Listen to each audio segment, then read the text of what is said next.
नमस्कार। जो हमारी 1000 जो ग्रुप की जो प्रश्नोत्तरी चल रही थी उसके बारे में चर्चा करेंगे।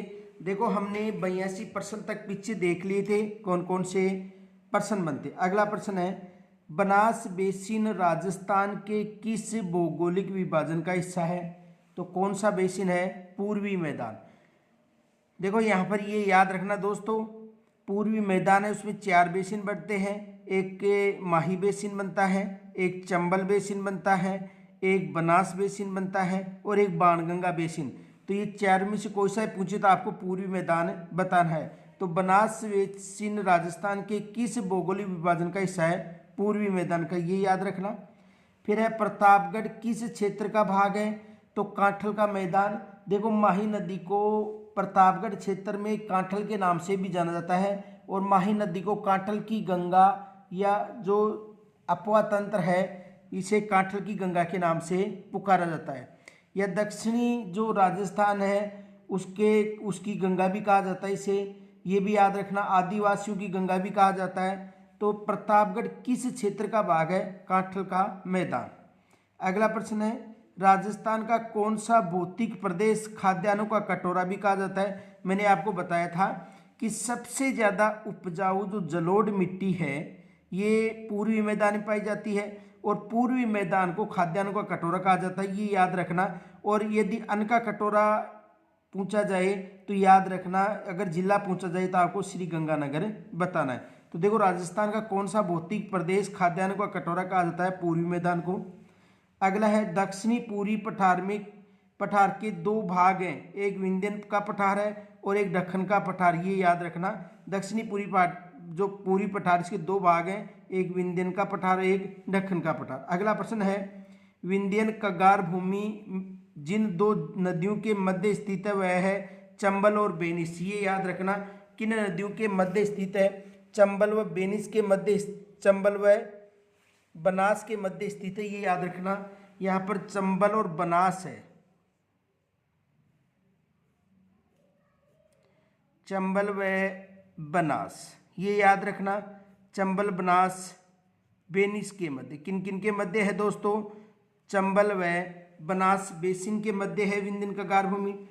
अगला प्रश्न, ये प्रश्न आ चुका भी है, ये याद रखना। विंध्यन कगार भूमि जिन 2 नदियों के मध्य स्थित वह है चंबल और बेनिस बनास, ये एग्जाम में प्रश्न आ सका है। बनास बेनिस, चंबल और बनास बेनिस।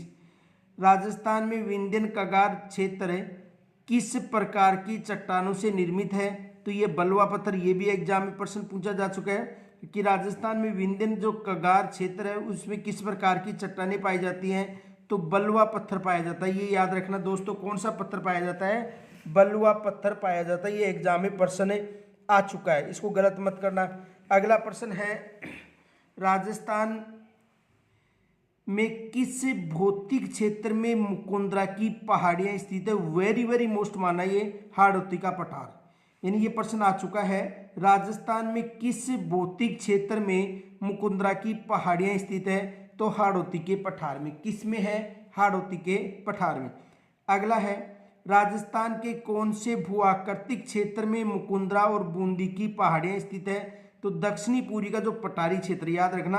राजस्थान के कौन से भूआकृतिक क्षेत्र में मुकुंदरा और बूंदी की पहाड़ियां हैं? दक्षिणी पूर्वी का पठारी क्षेत्र, ये मोस्ट प्रश्न माना दोस्तों, ये कई बार एग्जाम में पूछा जा चुका है, तो यहां से ये विशेष मोस्ट माना। आगे देखो, अगला प्रश्न है, राजस्थान के किस क्षेत्र में विंध्यन का पठार स्थित है? तो आपको बताया था कि ये विंध्यन क्षेत्र है। देखो, दक्षिणी पूर्वी का जो पठार है या दक्षिणी पूर्वी का जो पठारी क्षेत्र है या दक्षिणी पूर्वी का जो मैदान है, इसमें 2 हैं, एक विंध्यन और एक हाड़ौती का पठार, ये याद रखना। विंध्यन क्षेत्र और हाड़ौती का पठार। तो राजस्थान के किस क्षेत्र में विंध्यन पठार का विस्तार है? दक्षिणी पूर्वी क्षेत्र में है। आगे देखो, राजस्थान में विंध्यन कगार क्षेत्र किस क्षेत्र में पाया जाता है? तो ये विंध्यन कगार है धौलपुर, करौली, सवाई माधोपुर जिलों में पाया जाता है, ये याद रखना।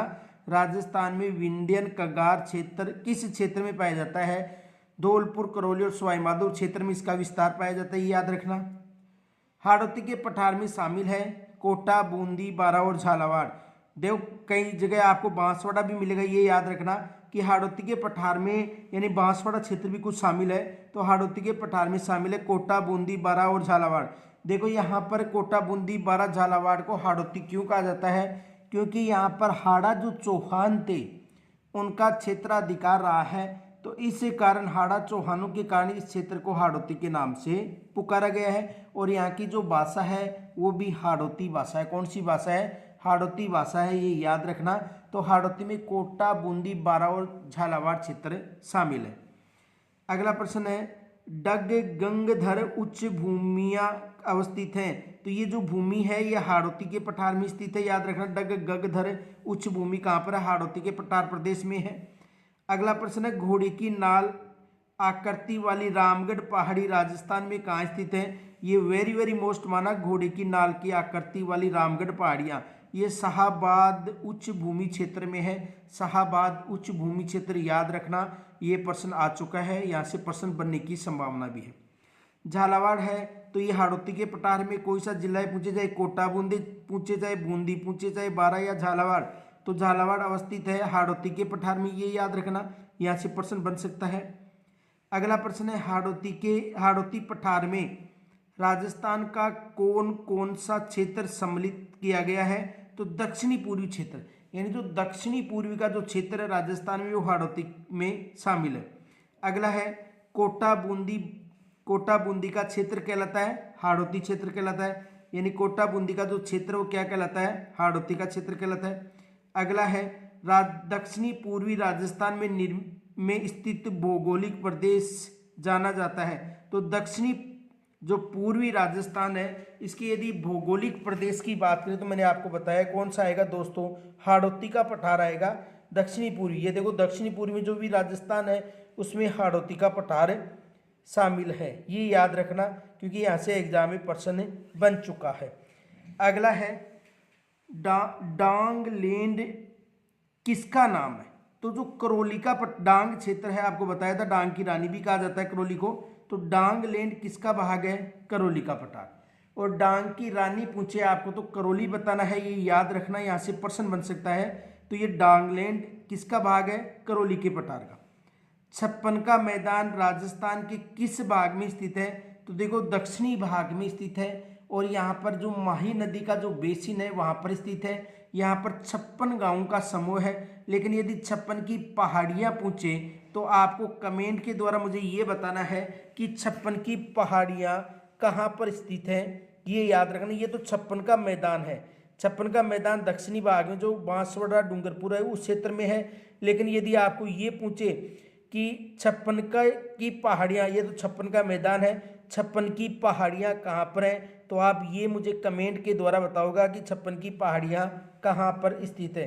तो आज हमने 101 प्रश्न तक चर्चा कर ली, शेष प्रश्नों की चर्चा जारी रहेगी। तब तक के लिए नमस्कार, जय हिंद, राधे राधे।